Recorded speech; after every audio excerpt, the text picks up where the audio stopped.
Vaš trud nije bio uzaludan, poručio je Dodik semberskim poljoprivrednicima i najavio da će u narednih 7 do 10 dana svi biti isplaćeni po ugovorima, a riječ je o isplati od 1,8 miliona konvertibilnih maraka za oko 1100 semberskih ratara.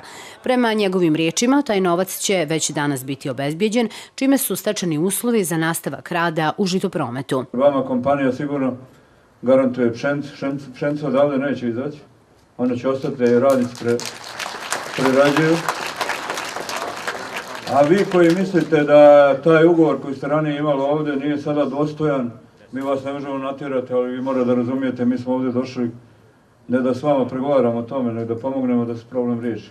A što se tiče radnika, dakle, ovi koji rade ovdje, ljudi vrijednih, našli smo neku varijantu i sutra će u 10 sati biti uplaćeno 500.000 maraka ovdje na račun da se vama isplate 2 plate.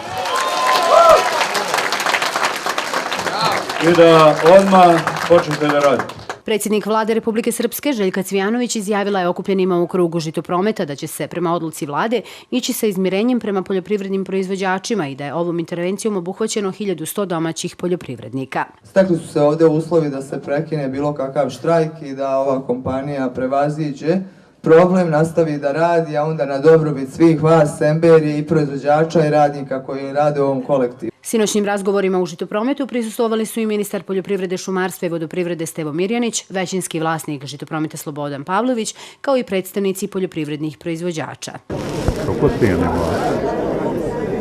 Potrebu da se sanira stanje u žitoprometu.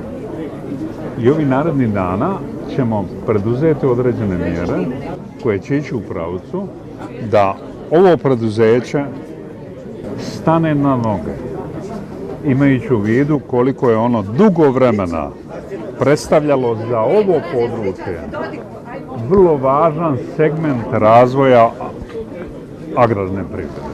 Mogu se zahvalim predsjedniku Republike Srpske Dodiku i predsjednici vlade što su oni podržali ovu cijelu situaciju, to je privatna kompanija i želim uspjeh da radnici stvarno shvate ozbiljno da mora se radi. To je vrlo važno. Rad se mora. Mislim da je propast žitoprometa, propast čitave poljoprivredne proizvodnje u Semberi, ali vam kažem, predsjednik je doslovce rekao malo prije da je on pomogao koliko je mogao i hvala mu na tome i svi oni kojima se ta cijena u žitoprometu ne odgovara, može bez problema tu svoju pšenicu da izvuče. Znači, ako imate bolje ljude prodate, problem je najmanji. Semberski ratari poručili su da su zadovoljni intervencijom republičke vlasti i postignutim rješenjima, napominjući da su hljebno žito nakon žetve uskladištili u Bjeljinskom žitoprometu, a zbog problema u ovom preduzeću i štrajka radnika u septembru ostali su i bez pšenice i bez novca.